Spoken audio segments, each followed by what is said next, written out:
എല്ലാവർക്കും നമസ്കാരം. എൻ്റെ പേര് അനുപ്രിയ എന്നാണ്. എൻ്റെ സ്ഥലം ഇവിടെ പ്ലാമുട്ടിക്കട അടുത്ത് തന്നെ എറിച്ചല്ലൂർ എന്ന് പറയും, കുറച്ച് താഴോട്ട്.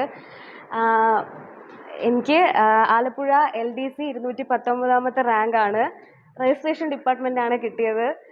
അപ്പോൾ നിങ്ങളിപ്പോൾ ഇവിടെ ഇരിക്കുമ്പോഴത്തേക്ക് ഈ ഒരു മൊമെൻ്റ് സ്വപ്നം കണ്ടുകൊണ്ടായിരിക്കും ഇരിക്കുന്നത്, എനിക്കറിയാം. എല്ലാവരുടെ മനസ്സിലും അത് തന്നെ ആയിരിക്കും. അതുപോലെ തന്നെ ഞാൻ എന്നാണോ അവിടെ അഡ്മിഷൻ എടുത്തിരുന്നത്, അപ്പം നമുക്ക് അവിടെ ആയിരുന്നു ക്ലാസ്. ആ സമയത്ത് ഇതുപോലെ തന്നെ എല്ലാവരും അഡ്വൈസ് മെമ്മോയും കൊണ്ട് ഈ ഒരു അനുഭവങ്ങൾ പറയാൻ വരുമ്പോഴത്തേക്കും അന്ന് മുതൽ സ്വപ്നം കാണാൻ തുടങ്ങിയതാണ് എൻ്റെ ഈ ഒരു മൊമെൻറ്റ്. ഇതിനുവേണ്ടി ഞാൻ ഒരുപാട് സ്വപ്നം കണ്ടു, അതുപോലെ തന്നെ ഹാർഡ് വർക്കും ചെയ്തു. വന്ന സമയത്ത് എന്നെ ഏറ്റവും കൂടുതൽ സപ്പോർട്ട് ചെയ്ത് ഇങ്ങോട്ട് അയച്ചത് എൻ്റെ ബ്രദറാണ്, ബാക്കിൽ നിൽപ്പുണ്ട്. എൻ്റെ സഹോദരനാണ് എനിക്ക് എല്ലാവിധ സപ്പോർട്ടും തന്നത്. അപ്പോൾ ഡിഗ്രി കഴിഞ്ഞ